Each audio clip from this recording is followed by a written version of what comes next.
আজকে আমাদের একেবারে বড় বড় লবস্টার খেতে খুব ইচ্ছে হয়েছে, এই জন্য আয়দার আব্বা একেবারে বড় বড় দুইটা লবস্টার নিয়ে এসেছে। তো ওইটাকে এখন রান্নাবান্না করতে হবে।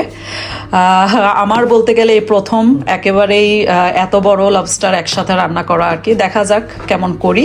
তো মনে হচ্ছে খারাপ হবে না, কারণ আমি আগেও রান্না করেছি, বাট লবস্টার টেল রান্না করেছি। এখন একটা পুরা লবস্টার, তো এটাকে কেটে সেটে দেখা যাক কিভাবে আমি রান্না করি। তো প্রথমে আমি লবস্টারটাকে মধ্যেখান থেকে চিড়ে হাফ হাফ করে নিয়েছি, আর লবণ আর হলুদ দিয়ে কিছুক্ষণ মেখে রেখেছি।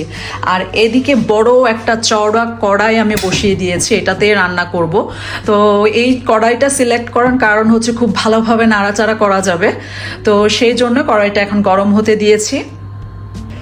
তো প্রথমে কড়াইটাকে খুব ভালো করে গরম করে নিয়ে দিচ্ছি, আর দিয়ে দিলাম একটু বেশি করে তেল। তো গরম তেলে লবস্টারগুলো আস্তে আস্তে দিতে থাকবো। প্রথমে চাচ্ছি লবস্টারটা একটু ফ্রাই করে নেব।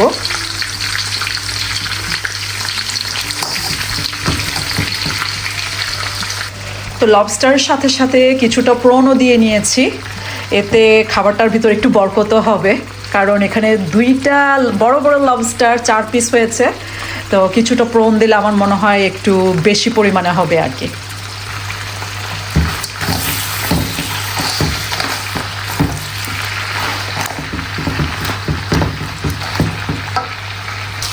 মোটামুটি ফ্রাই করা হয়ে গেছে, দিয়ে দিচ্ছি বেশ কিছুটা চপড অনিয়ন।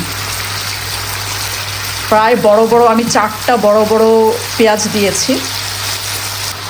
দিয়ে দিলাম কিছু চপড গার্লিক, দিয়ে দিচ্ছি চপড টমেটোস,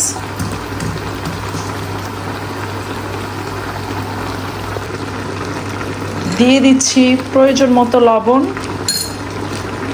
মশলা দেওয়ার পালা, দিয়ে দিচ্ছি চিলি পাউডার, টার্মারিক পাউডার, দিয়ে দিচ্ছি হাফ টিস্পুন জিরা পাউডার, দিয়ে দিচ্ছি হাফ টিস্পুনের মতো জিরা পাউডার, সামান্য একটু কারি পাউডার, দিয়ে দিচ্ছি কিছুটা টমেটো পিউরি, সামান্য একটু গরম মশলার গুঁড়া দেওয়া হয়েছে। অফ ক্যামেরায় একটু পানি দেওয়া হয়েছিল।